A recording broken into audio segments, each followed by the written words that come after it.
Sup, Nerdmigos, and the Jive Talking Nerd, John Norgrove. We've got Wife here. It is not Saturday. It's fine. It's still technically Star Trek Sunday. It still rhymes. It works the same. We got back into our house on Saturday, so we didn't want. We did not have a chance. We didn't want to do anything. We didn't even watch the episode until this morning.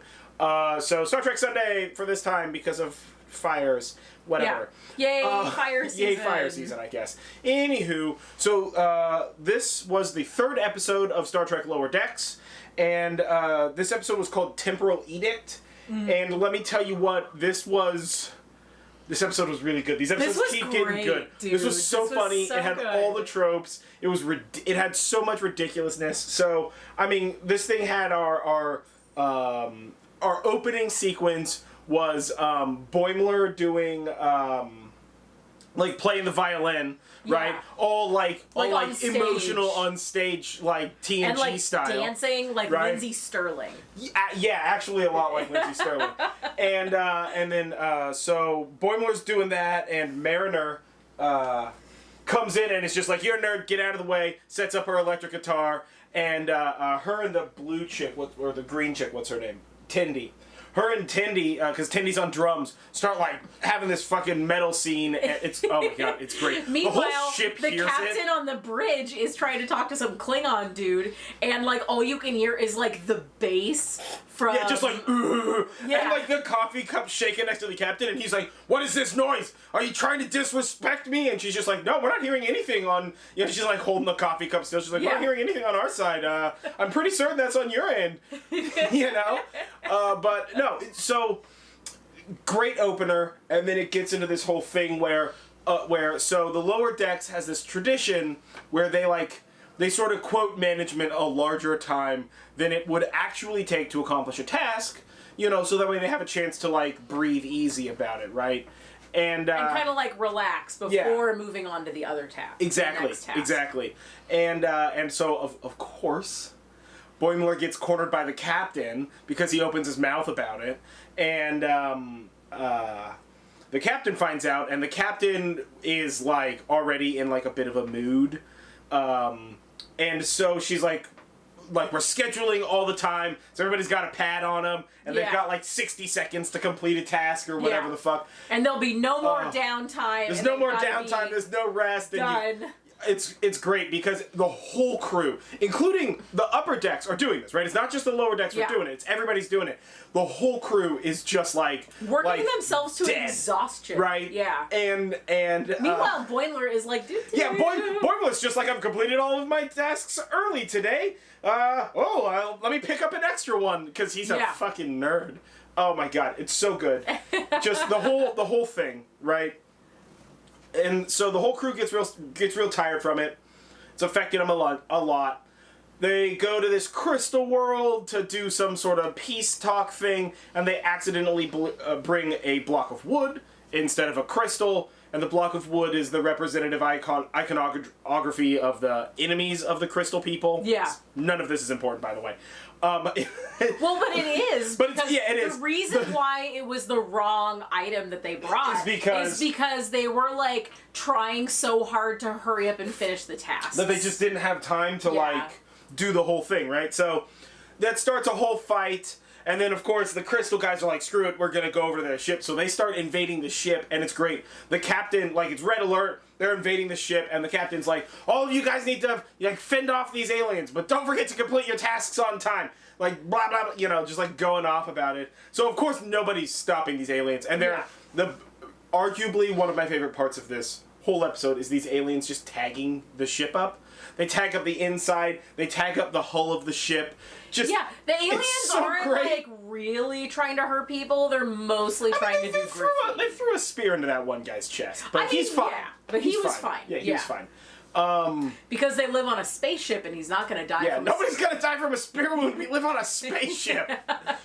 They really. Let me tell you what. I think they've done that joke once an episode. Somebody gets a wound and you're not gonna die, you live on a spaceship. It's fucking great.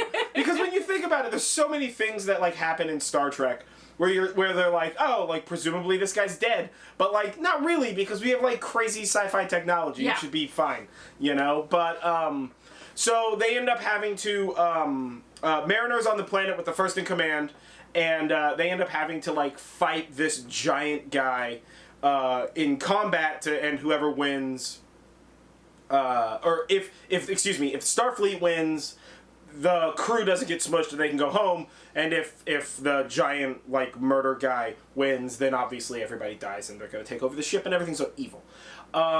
So like Mariner and the first officer are fighting back and forth about it. First officer just straight up stabs her in the foot, which is great, and then proceeds to rip his shirt off, and only with two-handed fist attacks just beat the shit out of this guy. Yeah. It's so great, and the whole time he's just yelling out like Kirkisms, and about how badass he is and shit. Fun fact: the guy who voices him is Jerry O'Connell. Oh, really? Who is the main guy from that TV show Sliders. Oh, shit, that's hilarious. 90s. He's been in other things, but I've been like, every time I see the name, I'm like, is that the Jerry O'Connell? Or am I just thinking... Or is there another person? The Jerry O'Connell who is the main character of the Mummy movies. Yeah, right. and like, I'm just thinking about that. No, Jerry O'Connell, it's the guy. That's awesome. That's super awesome. You know what? This episode did a good job building a little bit more character about the bridge crew, because up till now the bridge crew have sort of represented, like, the doctor is very clearly just Bones, but like a cat lady, right? And like so they've really kind of, you know, the first officer is like Riker, right? Yeah. Like, no question, Riker. The security officer is very, very clearly just like Worf. Yeah. Right? He's just like grizzled, old, hard ass. You know, he's just like whatever. Yeah. You know. So they've kept the bridge crew fairly vague in characterization, and they did a really good job with this. Like, you know, even though he is like bombastically full of himself and all this, the first officer got this character moment where he you know, he grew closer to Mariner, and Mariner grew closer to him, with regard to like them sort of mutually respecting the manner in which they act. Regardless of the fact that, and far and away my favorite part of this episode was the very end, when he's like, you still didn't roll your sleeves down, so you're going to the brig. And Mariner's just like, I'll fucking kill you! I don't even care! And she's like kicking medical cards. I'll let them murder you next time! I'll dance in your blood! She just like immediately goes from like they were about ready to make out, maybe. When he was fighting, she was like, this is hot. Yeah, she was like, I gotta stay focused. I can't be into this. Yeah. Like, because he was just like, of course he rips his shirt off and he's just like glistening 12 packs. Yeah. You know, and whatever. But like after her so little good. like tirade and they carry her away, he's like, that was kind of hot. Yeah. So I'm looking forward to more awkwardness like that. I kind of would not. I would be okay with that relationship evolving. Well, yeah, but I think that our main character would be really sad about it. I'm okay with that. Yeah. You know what? First of all, I don't necessarily. I feel like we have 4 main characters. We really kind of do. And I feel like as much as like Boimler's the one that we should probably be rooting for, because he's like the sad, oh, we got to root for Boimler or whatever. I feel like we're waiting. Boimler as a character is very Reginald Barkley to me. Right? He's very just like he's like, we like him and he's good, but he's like mostly not a human, right? He's like mostly a robot man. Except that he's not actually a robot. He's not actually a robot man. Like, we have one of those, but he's like worse than that guy. You know, and so I feel like he's gonna learn to loosen up, but I feel like that's either like a mid-season shift or like an end of season, beginning of the next season. All of a sudden he's like a little bit more lighthearted sometimes because, you know, like he finally figured it the fuck out. Yeah. Kind of a thing, but well, the whole boiler thing with the taking the breaks and stuff is basically the captain realizes that doing that is actually not good for the crew, and then is like, never mind, we're not gonna do this anymore. Take as much time as you need to get things done, and get things done how you think they should be done. Yeah, so like cut corners if you think it's the right thing to do. Like, you're a Starfleet officer, we trust you. Yeah. Which again, this is another one of those episodes where even though there was an A plot and a B plot happening, I mean, I feel like the moral of the story, right, is very Star Trek the original series about it and TNG about it, where it had this like sort of morality play where it's just like, listen, you can't just work people. If anything, this Star Trek episode was like a direct attack at like modern like corporate culture where it's just productivity, like we only care about numbers and just work hard and like, you know, you're replaceable and all this kind of shit, and it's like that clearly doesn't fucking work, and it breaks down the efficiency and the livelihood and the happiness of all the people involved, as well as it just doesn't make for an environment where more things can be done. I mean, these people were like theoretically accomplishing more tasks and rushing around and moving more and working harder, but those tasks everything were not wrong. being accomplished like correctly. Like mistakes were being made both in the tasks they were doing, but also like there was times where they were like running into things or forgetting and, like, things or making messes. Things. Yeah, exactly. Or just being unable to like I'm entering the codes and it's not working, and a captain can enter it and it works perfectly fine because the guy's just so tired he can't do his fucking job. He's just so tired and like stressed out because you're trying to hurry. I think so that it was very much like that. Yeah. I think that this episode, and especially now in this time when we're all trapped at home and work, and you know, those of us that can work from home are working from home, and I imagine the pressure's the same based on people that I've talked to for those who aren't working at home but are still like working in the field and doing all that kind of stuff, you know, like working in an establishment. And it's just like in all of this, all of our businesses are asking for more. Right? Yeah. They're asking to work harder and they're asking to do more, but you know, you can see that and the lesson here is that isn't always the best. Right? Some people need those brief like pauses, the freedom for that kind of stuff. And I think moments of respite. Exactly. Yeah, moments of respite. And or as they did in here, margaritas. Yeah, or margaritas. Listen, lunch margaritas. I mean, I would be okay with more margaritas. Yeah, lunch margaritas. Always more margaritas. I don't even care if it's lunch. Yeah. Make me a breakfast margarita. Breakfast garita. What's up? Yeah. I mean, it's basically a Ramus Fizz. Look that up. It's an old person drink. Oh, yeah. Yeah. Anywho, no, but I like that this episode had a morality play. Yeah. I like that the A plot was the whole time constraint thing. It's obviously where the episode got its name from, the Temporal Edict. And I like that the B plot was about sort of like the effect of this was that there was a kind of screwed up away mission, but that it still resulted in a good thing, and maybe the first officer learned a little bit from Mariner, and maybe Mariner learned a little bit from the first officer. So it really, again, this is that episode where it teaches you that, like, you need to respect people, and you need to, like, let people do their jobs, and have faith, and be supportive, and if what they're doing isn't the thing that they want to do, then support them in transitioning to another place, because that, like, if you're doing what you love and what you want to do, then you're going to do it better. And and it's going to be a better product, and it's going to outcome better. And I feel like this is like real Star Trek because of it.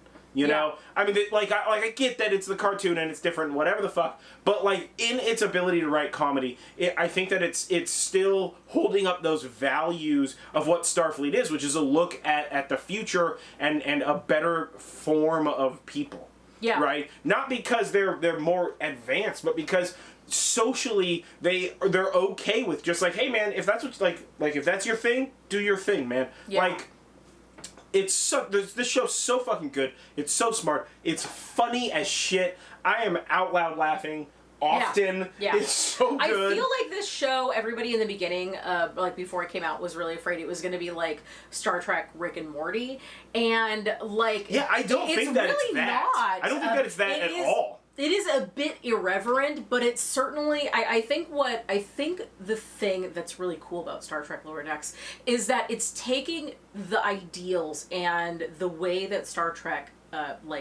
universe works in terms of building episodes, except for Star Trek Discovery, which we're not going to talk about.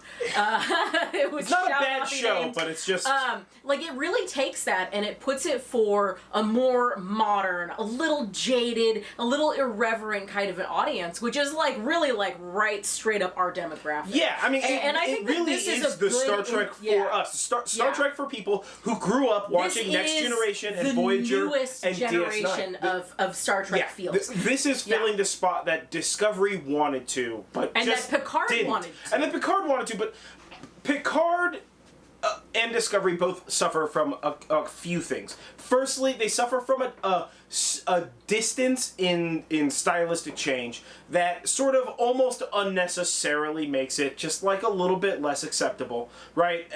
And I don't have an issue with the styles and like the way that they did it, and I understand the like this like one big moving plot as opposed to episodic Star Trek. I get it, and I did enjoy Picard, and I do enjoy Discovery, but that's not what Star Trek is meant to be. Yeah. Star Trek is meant to be sci-fi novellas, right? Yeah. It's the series is supposed to represent the betterment of humanity, and they're supposed to be entertaining, and they're supposed to have lessons, and I mean it's true sci-fi. It's a lot like how cartoons were in like the 80s growing up, like watching like He-Man and She-Ra, exactly. Scooby-Doo, cartoons like that. They had a moral built into them, and yes, sometimes the moral they literally said at the end, like, "Hey kids, don't get in strangers' fans." Yeah, listen, like, the more you know. All of those episodes really had morals built into them, and while I think Discovery and Picard are good for what they are, I don't feel like they're really like Star Trek series to me. They seem like they took one really long Star Trek movie and then just like chopped it up, as opposed to doing it so that they're sort of like one-off episodes with sort of like an overarching timeline, but not necessarily a plot. And I think that actually writing it that way, where where it's not a storyline, where it's individual episodes like episodic, that, is incredibly more difficult, whichever one it is, but is much closer to a lot of the content that people our age consume, like Family Guy, Bob's Burgers, all of that kind of like adult swimmy cartoon stuff also is exactly what that is. Star Trek and all the sitcoms from the 90s and all the sitcoms from the 80s and where you can just pop in and pick it up and you don't have to watch it. If you miss an episode, you're fine. And like as a solid example, if you have never watched any Star Trek before, Star Trek Lower Decks, you might have some questions, but honestly, for the most part, you're going to be able to follow along. And the more information you have about Star Trek, the bigger and fuller the episode is. But at no point in time is there a like you need to be this Star Trekky to ride this ride. Yeah, you know. exactly. And I think that a combination between that and following very clear traditional science fiction values, where it's like tell a story and make that story entertaining, but make that story have value more than just its entertainment. I think that the way that they're doing it, to me, Picard is a continuation of a single character from a franchise, and Discovery is just this like big grand story within the Star Trek universe. But I think that when you think about like Star Trek, like capitalized bold font Star Trek, I think that there are some shows that are just going to have to be skipped, and I think the way it's going to work is you're going to look at Star Trek as being TOS and TNG and Voyager and DS9 and Star Trek Lower Decks. Yeah. And the original animated series and Discovery and Picard and the one with Jonathan Archer, fucking Enterprise, and arguably the Abrams movies. Those exist within the Star Trek universe, and they're good, and they're part of that like greater multiverse that Star Trek exists within, and of itself. But I think that they're not true Star Trek. You know, it's not the same. And I think Lower Decks is doing that, and I think they're doing a fucking great job. Yeah. Like, I already want to rewatch the episode. It's been the length of us talking since we watched the episode. Last week we watched it twice before we reviewed it. Yeah. But the thing is, so much like with the wrestling reviews that we do, and we've got another one coming up tonight, SummerSlam. What's up? Yeah, we're gonna watch SummerSlam tonight. So much like those, I think that even if you've traditionally never been like, I don't like Star Trek for whatever your reason is, I mean, just give it a shot. But give it a shot with this show, because it's a fresh take. It is definitely not your parents' Star Trek. Oh, shit, no. But that doesn't mean that you won't enjoy it. So I think that some of the most delightful things you can find in your life are when you didn't think you were going to like something, but you end up really falling in love with it. Yeah. So I think that this is a great show for anybody to watch, this even is if for you anybody. have not liked And Trek honestly, in the past. it's for any age. I mean, you know what? A young person's gonna enjoy this at like at a significantly more surface value. You know, it's just like it's a fun cartoon with funny, silly sci-fi stuff going on. And you know what? I would say that it's moderately kid-friendly. It's moderately kid-friendly, yeah. Like, people get stabbed and shit, but and there's like, it's not like swearing and stuff, but like really it's not far off from any other kind of like cartoon that you would have your kids watch. Yeah, it's really not that bad, but like I feel like a family can sit down and watch this. I feel that like a non-Star Trek fan can enjoy it, and I feel like a Star Trek fan can enjoy it more. And I mean, I feel like it's hitting everything. I had a lot of hope for this show, but reserved because I understand, like, I watched Discovery and Picard. I get that CBS is trying a lot of weird shit. And I'm a huge fan of the original animated series, like a huge fan. I own it all on VHS tape still, like the original VHS runs of it. And I love this show so much. It's so good. Yeah. It's so funny. And I grew up watching Star Trek as well. Yeah, I'm so vested in the characters already. Really, really cool. I mean, we're 3 episodes in, and I'm just like, oh my god, I fucking love it. I want more. So my dad really loved Star Trek, and we watched a lot of Star Trek because he liked it, and he really liked the original series, and he really liked Next Generation, and we went to go see all the movies in the theater. But he died before, you know, like some of the newer stuff came out, and I think that if he was alive today, he would absolutely love this show. Oh, and he was so into like old school sci-fi that I think that this would be a fresh take that he would absolutely be enamored of. Yeah. I really think that this has a potential to drastically affect the future of the way we do not only Star Trek, but also animated shows like this. Absolutely. Specifically with adults in mind. Yeah. I mean, I think that Rick and Morty is a solid example of the shift towards this more mature take on animated shows. Yeah. Right? So, you like this show, Star Trek Lower Decks, Rick and Morty, Bob's Burgers. These shows are so much Family more. Guy, even The Simpsons. But these shows are, and Family Guy and The Simpsons and American Dads have gone uphill. You know, they have improved with this. But Bob's Burgers and Rick and Morty and now Star Trek Lower Decks is so much more mature than these shows. They're so much more mature than The Simpsons and then Family Guy and then all these shows. And I think that we're seeing a resurgence in great cartoons. Yeah. I think we're in a potential for great cartoons. I think anime has had a very permanent effect on the American cartoon consumption. And I think that this show certainly stands at having a potential to be like one of the greats. Yeah, absolutely. Right? And I think that if they keep up what they're doing, and I have complete faith that they're going to, we're going to get a hell of a fucking show this season out of this. Yeah. You know? And God, I'm definitely looking forward to next week. Discovery week's episode. Better fucking get their shit together. Yeah. Because they're going to have to stand against they have the chance to stand in a very big shadow. Yeah. Lower Decks is very good. Yeah. Like, far and away one of the best Star Trek shows I've seen in a long time. You know? So, this was great. Watch it. It's on CBS All Access. Fucking watch it. It's worth it. Yeah, find it. Watch it. Yeah, find it and watch it. If you've been watching it, let us know what you think. What's your favorite scene in this episode? Because mine is the last scene. Mine is that I'll dance in your blood.